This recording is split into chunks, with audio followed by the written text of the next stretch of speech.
renovados. Glória. Deus continue abençoando a vida de cada um de vocês. Amém. Em nome do Senhor Jesus. Deus abençoe também a família do pastor Jonathan, sua esposa, seus filhos e todos os obreiros e líderes que aqui estão, homens e mulheres, a quem Deus tem levantado para o bem desta obra. Eu quero então convidar você a abrir sua Bíblia no livro de Gênesis, primeiro livro da Bíblia, Gênesis capítulo 38. Quero ler com você do versículo 27 ao 30. Gênesis capítulo 38, do versículo 27 ao 30.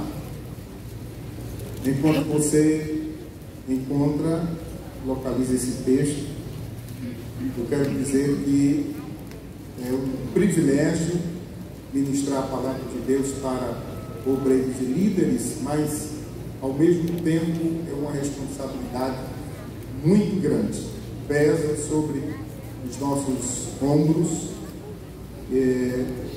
ministrar a palavra para quem conhece a palavra, para quem tem o santo hábito e o prazer de estudar a palavra de Deus. E também, depois dessa primeira aula, que foi ministrada, que eu pude pegar uma fagulha, mas está guardada no coração. Amém, queridos? Amém. Aqueles que encontraram o texto, por favor, digam: eu encontrei. Eu encontrei. Então vamos ler juntos, irmãos? Todos juntos, uma leitura coletiva. Gênesis capítulo 38, do versículo 27 ao 30. Vamos lá? 1, 2, 3. E aconteceu ao tempo de dar à luz que havia gêmeos em seu ventre. E aconteceu, dando à luz, que um pôs fora a mão, e a parteira tomou-a e atou em sua mão um fio roxo, dizendo: este saiu primeiro. Mas aconteceu, e tornando ele a recolher a sua mão, eis que saiu seu irmão. E ela disse: como tens tu rompido? Sobre ti é a rotura. E chamaram o seu nome Pérez. E depois saiu o seu irmão, em cuja mão estava o fio roxo, e chamaram o seu nome Zera. Quem pode dizer amém pela palavra do Senhor? Glória a Deus. Meus amados e queridos irmãos, o livro de Gênesis, a partir do capítulo 37 até o capítulo 50, narra a história de um herói da fé, de um homem de Deus, que desde a juventude dedicou-se ao Senhor em obediência, em santidade. Refiro-me a José. A sua história ocupa um excelente espaço do primeiro livro da Bíblia e está repleta de lições para as nossas vidas, para o nosso dia a dia. Um jovem que sofre, padece rejeição, incompreensão, porém mantém-se fiel a Deus. E como resultado, o Senhor o exalta, fazendo José parte de um propósito maior, de um propósito macro. A bênção de Deus sobre a sua vida é a bênção sobre a vida de milhares de pessoas, porque Ele salva as pessoas de uma fome que assolou no seu tempo a terra, a ponto de ser chamado de Salvador do mundo. tornando-se José, inclusive, um tipo de Cristo Jesus do Antigo Testamento. Essa história linda, maravilhosa, de repente é interrompida, eu diria até quase que de maneira abrupta, para que, como se abrindo um parêntese, o texto sagrado passe a falar de Judá, um dos filhos de Jacó, um dos irmãos de José. E este parêntese é aberto certamente por causa da importância que Judá haveria de ter na história do povo de Israel, principalmente dentre as 12 tribos, porque conforme já profetizado, determinado por Deus, da tribo de Judá sairiam os reis, aqueles que haveriam de se assentar no trono de Israel. Então, talvez por isso é aberto esse parêntese para se falar deste homem. Porém, a biografia de Judá não é das melhores. Esse parêntese é aberto, esse intervalo é aberto, mas o que vemos do registro acerca de Judá é negativo. São pontos que merecem a nossa atenção, no sentido de estarmos atentos para não imitar o seu mau exemplo. Nós encontramos no capítulo 37 Judá participando, por exemplo, de uma trama maligna junto com os seus irmãos para tirar, remover José do seio da família, tendo como único motivo o sentimento da inveja por causa dos seus sonhos, por causa das revelações de Deus. Vende o próprio irmão como escravo aos midianitas, que por sua vez vendem José aos egípcios. Na sequência, já no capítulo 38, outro ponto negativo que não deve ser imitado na vida de Judá é quando ele quebra uma tradição da sua família e procura uma mulher cananeia com quem se casa. Observem que isto acontece, esta quebra, porque tem coisas na vida do obreiro, do líder, que não devem ser quebradas. Aleluia. São princípios que devem ser inegociáveis. São princípios que não dependem de tempo, que não dependem de época, nem de placa de igreja. Glória. São princípios bíblicos que devem ser mantidos pela vida do obreiro. Ele busca uma mulher cananeia quando a tradição, a orientação que de geração a geração passa pela família é não buscar mulheres daquela terra, daquela região, mulheres pagãs, mas dentro da própria família.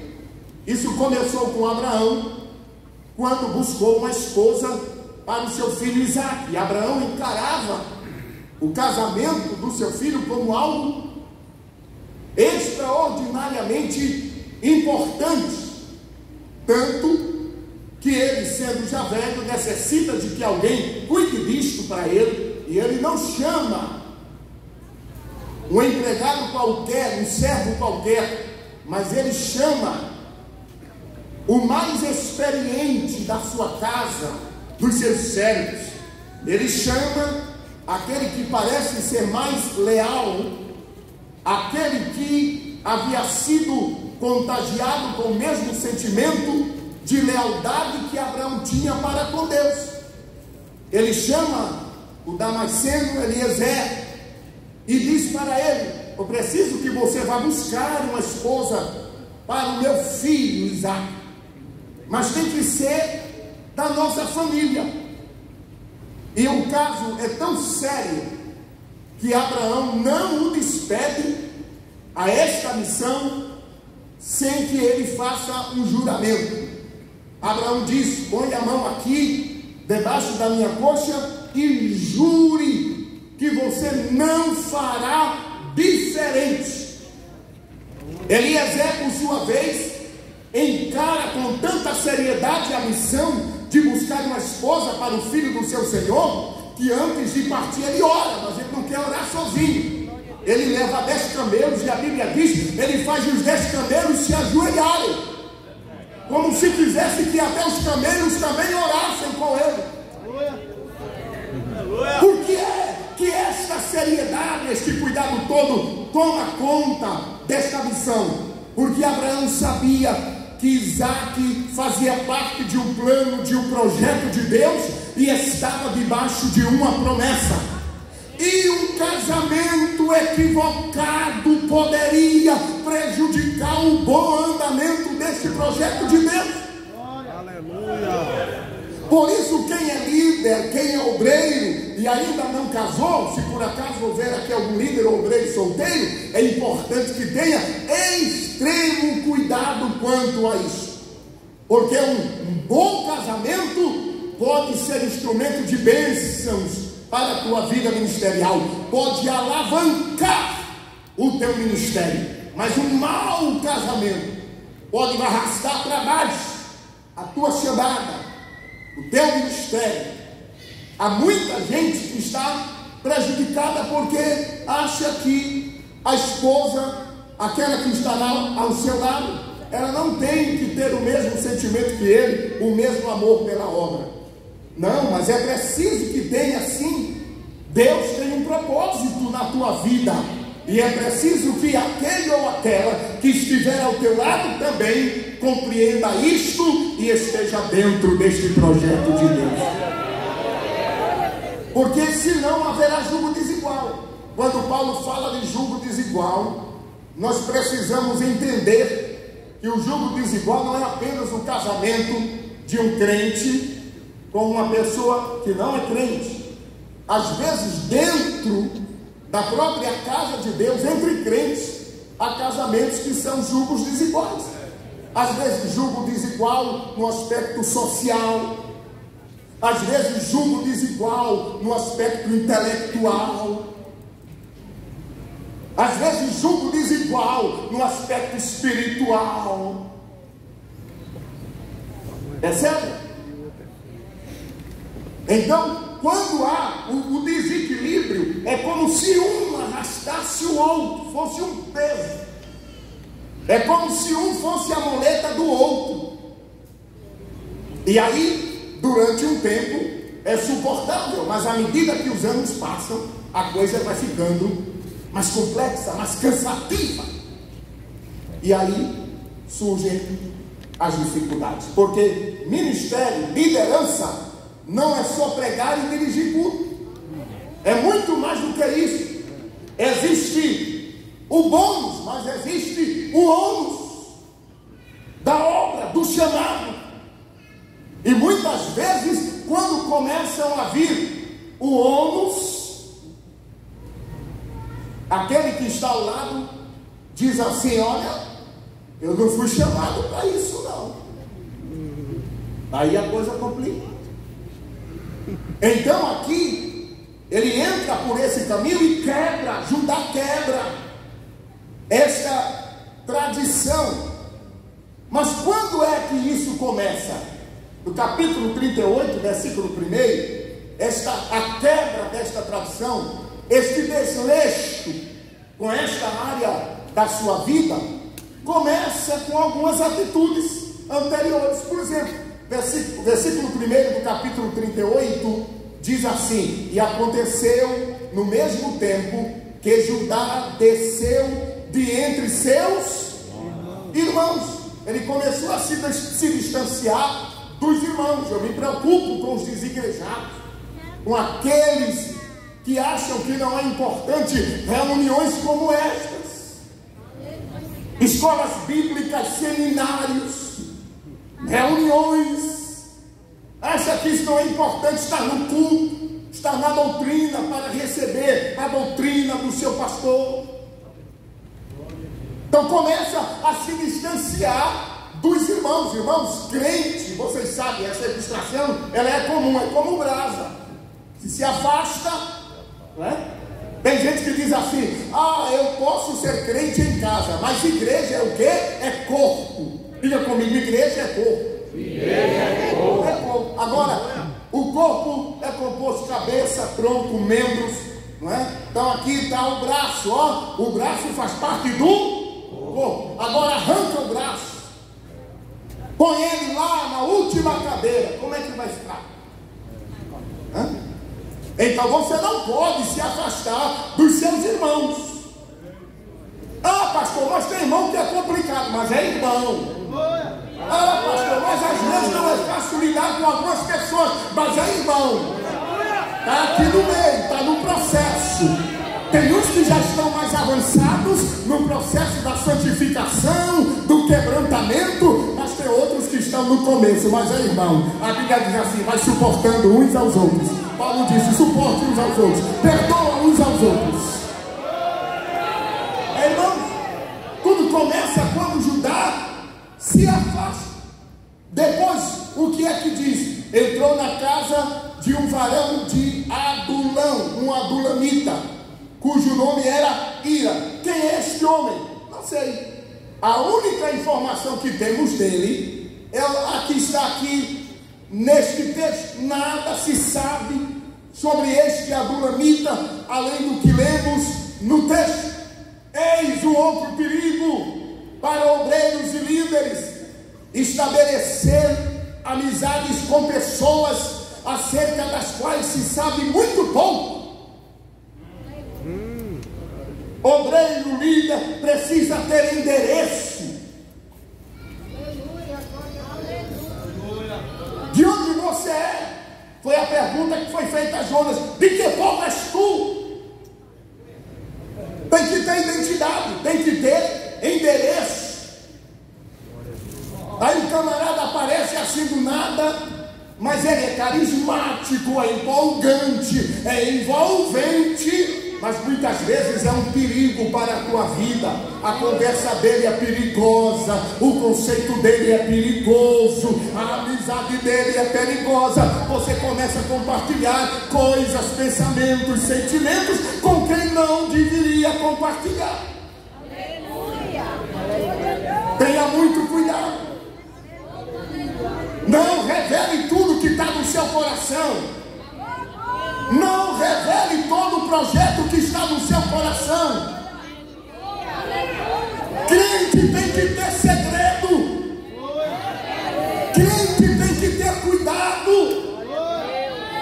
Vira um problema de José, porque ele inexperientemente saiu contando os sonhos. Ah, eu sonhei assim, e vocês se curvavam, e não sei quem se prostrava. Ó, aí começou a nascer sentimento de inveja. Tenha cuidado, porque inveja é como arame farpado. Você vai passar, o arame farpado puxa a tua roupa, mas não é porque ele quer se vestir com a tua roupa, é porque ele quer rasgar.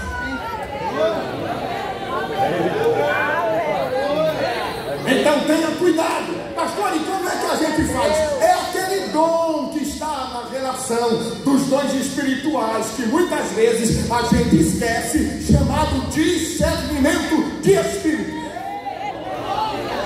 A gente ora: Senhor, eu quero o dom de profecia. Que maravilha, é bom. Senhor, eu quero o dom de variedade de línguas. Oh, que coisa linda. Ah, Senhor, eu quero os dons de curar. Maravilha. Mas um dom extremamente necessário para quem é líder, para quem é obreiro, é um dom de discernimento de espírito. Então Judá se junta com esse homem, e esse homem vai influenciá-lo negativamente. É aí que ele se junta com a mulher cananeia, se casa com ela, e ela engravida. E ela tem um filho com Judá, chamado Este homem se casa com uma jovem chamada Tamar. Mas este homem, este filho de Judá, comporta-se tão vergonhosamente quanto ao seu casamento, que ele acaba morrendo. Aliás, não simplesmente morrendo, a Bíblia diz: Deus o matou. Mas ele tinha um outro filho, e segundo os deveres do levirato, este segundo filho deveria então casar-se com a viúva do seu irmão, para suscitar descendência ao seu irmão. Mas esse outro filho de Judá, chamado Onã, ele até se casa com Tamar, mas na hora da cópula ele lança o sêmen na terra para que ela não engravide. E qual o motivo? Porque se ela engravidasse dele, o filho não seria considerado dele, mas seria do seu irmão. E ele está: não quero fazer nada para dar glória para o outro, não. Se fosse meu, tudo bem. E tem gente assim? Tem gente que só ajuda se for na congregação dele, se for do outro, não vai. Só coopera se for para o departamento dele, o departamento do outro não vai. Eu vou aparecer, vai não, quem vai aparecer é o outro, tem outro departamento, eu não vou. Então eu não coopero. E tem uns com sentimento maligno, se puder atrapalha. Não, irmãos, aqui é um só corpo, é uma só obra, é para o mesmo Deus, é para o mesmo reino, é do mesmo reino. E no final de tudo a honra e a glória é para o santo e poderoso nome do Senhor Jesus. Aí o que acontece? Ele também morre. Aí Judá só tem agora mais um filho, Selá. E ele diz assim: não, agora eu estou com medo, daqui a pouco eu vou ficar sem filhos. Aí ele segura aquele filho para que ele não se case com Tamar. Tamar fica esperando. E aí, sogro, ele diz: você vai ter que esperar, porque esse meu filho é muito novinho, deixa ele crescer, deixa ele ficar mais maduro, não está preparado para o casamento agora. Mas ele está com medo de dar o filho para casar com ela e acontecer que ele seja morto por Deus também. E ele fica retendo. Tamar se inquieta. Ora, essa foi outra atitude ruim de Judá. Ele retém, ele está impedindo de certa forma. E aí Tamar se disfarça de prostituta, vendo que Judá não vai liberar o seu filho para casar com ela. Ela se disfarça de prostituta, fica à beira do caminho, sabendo que Judá vai passar por ali. Judá passa e vê aquela mulher prostituta. Ela está com um véu no rosto, porque como se estivesse envergonhada de ser uma prostituta. As prostitutas se vestem assim, como se estivesse envergonhada, embora a realidade não estivessem, mas elas cobriam o rosto. Mas naquela época a sem vergonhice não era tão descarada como hoje. Então elas pelo menos cobriam o rosto, e Judá não a reconhece. Mas olha, outro passo negativo. Ele vai se relacionar com aquela prostituta. Ela diz assim: olha, mas tem que ter pagamento, porque é sexo vendido. E ele diz: olha, mas eu vou te dar um cabrito. Mas cadê o cabrito? Não está aqui. Então eu preciso que você me dê um penhor. E ele disse: ok, eu vou te dar como o penhor do meu selo, o meu lenço e o meu cajado. E ela diz: me dê, e quando você vier pagar, eu lhe devolvo. Olha, irmãos, Judá está confiando em quem não devia confiar. Ele está fazendo um acordo com quem não deveria fazer. Nós precisamos ter muito cuidado em quem você está confiando, abrindo seu coração, seus sentimentos. Quem é que você está colocando à mesa da sua casa? Tem gente que é assim, irmão, confia em quem não deve confiar. Que garantia tinha Judá de que esta prostituta, que ele não sabia o nome, que ele não conhecia, estava à beira do caminho, como uma aventureira, ia cumprir a palavra dela? Mas ele entrega a sua riqueza, a sua preciosidade, ele entrega os seus bens a ela. Tenha muito cuidado. Ele vai se relacionar sexualmente com ela, vai embora. Depois ele manda esse seu amigo, vai lá, procura no caminho uma mulher. O amigo vai, procura e não encontra, pergunta e não acha, ninguém sabe dizer, porque ali não era um ponto onde prostitutas costumavam ficar. E o que acontece? Ele volta, aí Judá diz para ele: olha, tá bom, não procura mais não, para que porventura não venhamos a cair em desprezo. Essa expressão, olha, não procura mais essa mulher para que não venhamos a cair em desprezo, significa para que não fique conhecido publicamente o que eu fiz e sirva de comentário na boca das pessoas. Judá tinha feito uma coisa errada e ele não queria que se tornasse pública. O problema é que nós não estamos vendo Judá preocupado com o pecado que cometeu. Judá está somente preocupado com a vergonha que aquele pecado pode lhe trazer e está desejando evitar que as pessoas saibam e que isto possa trazer vergonha para ele. Esse é o problema do pecado escondido. Obreiros com pecado escondido, oculto, práticas pecaminosas, está com o coração ali com medo que o pastor saiba, que o dirigente da congregação saiba, que a sua esposa saiba, que o seu marido tome conhecimento. A preocupação não é em resolver a situação diante de Deus, mas não perder a posição, não perder o cargo, não perder a carteirinha de obreiro e de líder da igreja. Meu irmão, eu quero te dizer que o mais importante não é que as pessoas não saibam. O mais importante é que Deus sabe. Ou você pensa que Deus não viu, ou você pensa que Deus não acompanhou.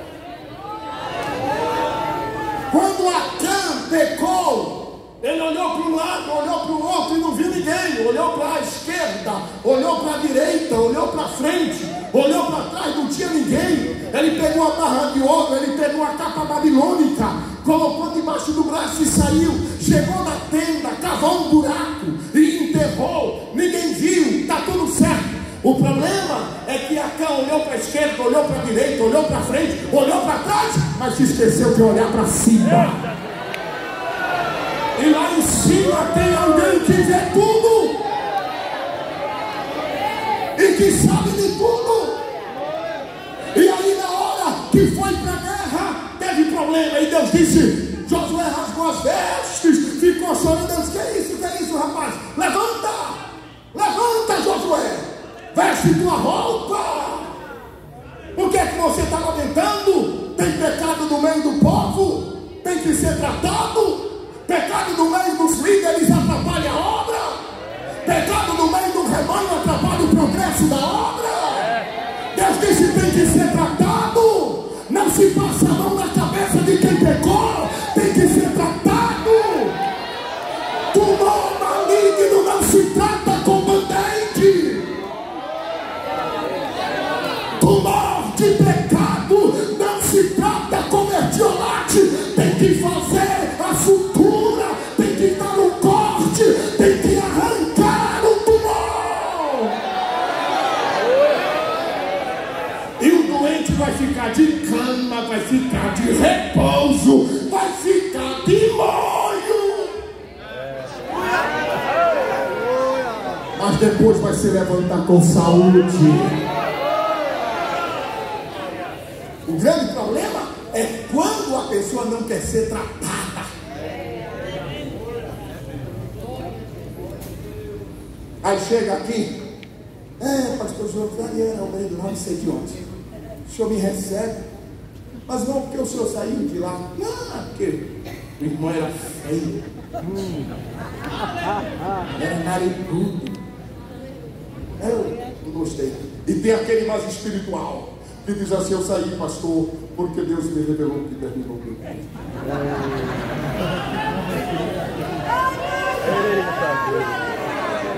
É desse jeito, é desse modelo aí. O irmão que era auxiliar de trabalho lá na Betel chegou para mim. Ele queria ir para outra igreja.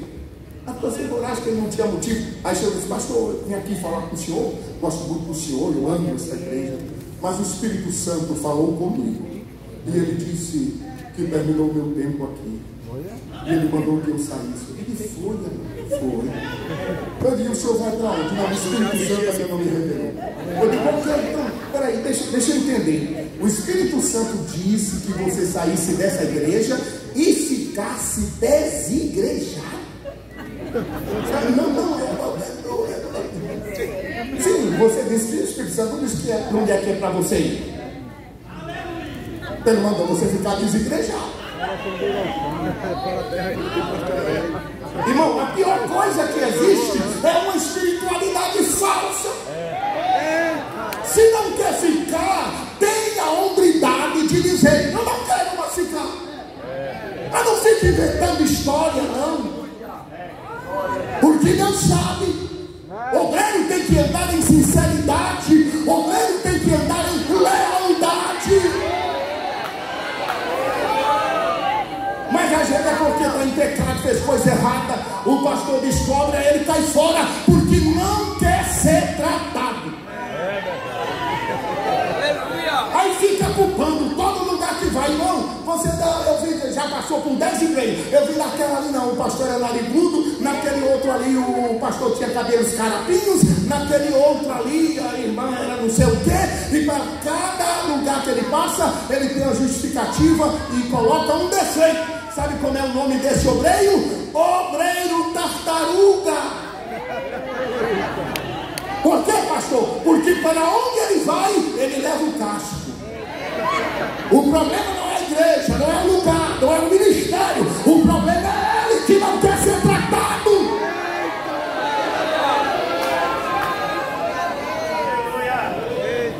Aí o que é que? Olha, Judá fica pausando de bom moço, dirigindo o culto, celebrando Santa Ceia, ministrando o casamento, dando estudo bíblico, pregando. Parece que está tudo bem, até que alguém chega e diz assim: Tamar está grávida. Aí ele diz: é o quê? Não, aqui, meu irmão, o negócio é rigoroso. Presta lá, vamos queimá-la. E esse vamos queimá-la era queimar no rosto ou na testa, para marcá-la como adúltera. Olha, e ele mesmo era um adúltero.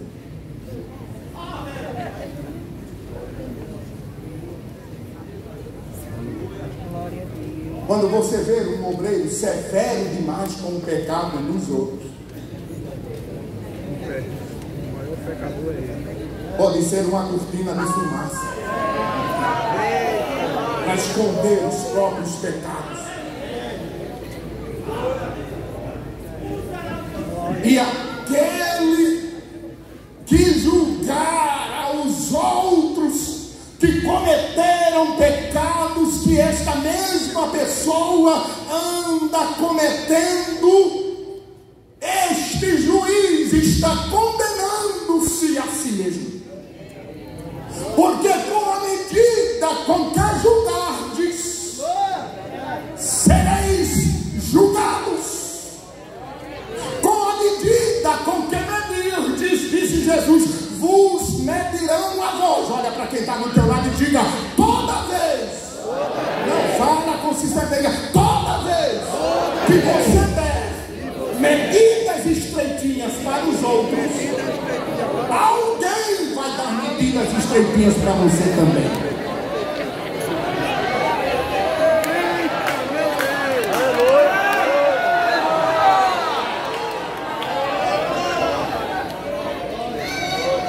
Mas ele não sabia que o pecado sempre acha o pecador. Jesus disse, não há nada encoberto que não haja de ser.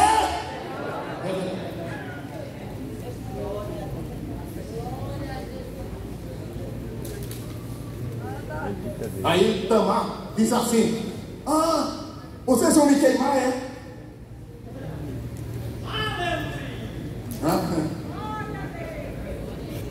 Já viu essa expressão? Eu vou te queimar.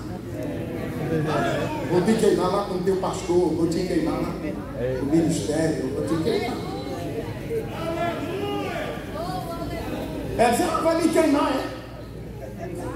Então deixa eu revelar um negócio aqui, ó. Tá vendo essa barriguinha aqui grandinha? Tem um bebê aqui dentro. E eu vou dizer quem é o pai. O pai é o dono deste selo, é o dono desse cajado e o dono deste lenço. Meu Deus! Arrancou a árvore pela raiz. Aí levam para ajudar, irmãos. Vejam como o pecado é igual cartão de crédito. Um dia acaba chegando a fatura.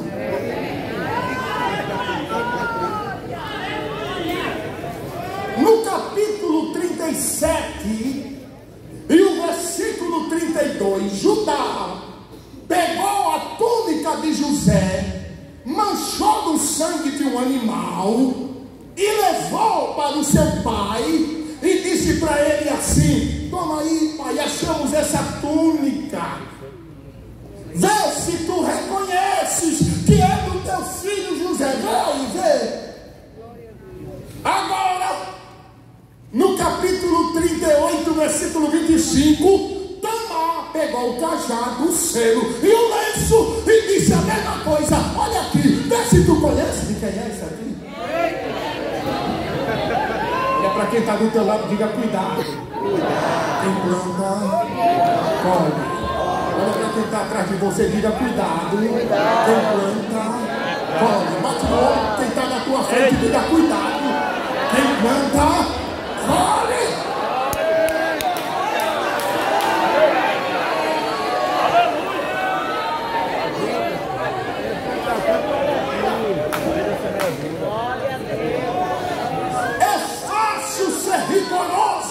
Quando o pecado é dos outros. Difícil é quando estamos tratando de nós mesmos ou de alguém da nossa casa. Natan chegou para Davi, contou aquela história do rico que pegou a única ovelhinha que o pobre tinha. Davi se levantou irado, digno de morte é este homem, e pela ovelhinha, pelo cordeirinho, ele vai restituir, ele vai pagar 4 vezes. Olha que arrogância! Disciplina, exclui, excomunga, corta. profeta olhou nos olhos dele e disse assim: tu és este homem.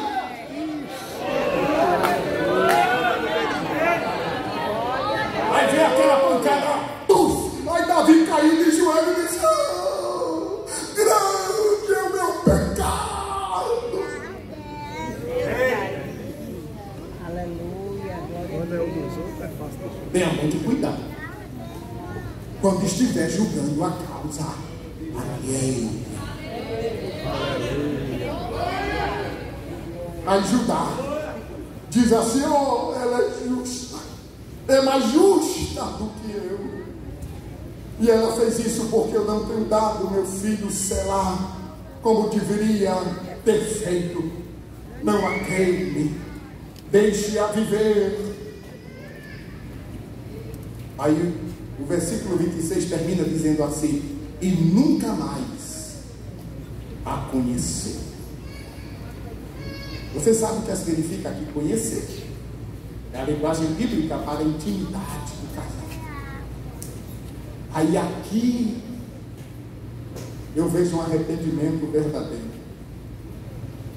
Porque remorso é só o medo de ter a reputação manchada, de ter o seu erro revelado para o povo. Isso é remorso. Arrependimento é tristeza segundo Deus. E arrependimento verdadeiro significa abandono de pecado. Quando a Bíblia diz: Judá nunca mais a conheceu, significa que ele se arrependeu do que tinha feito.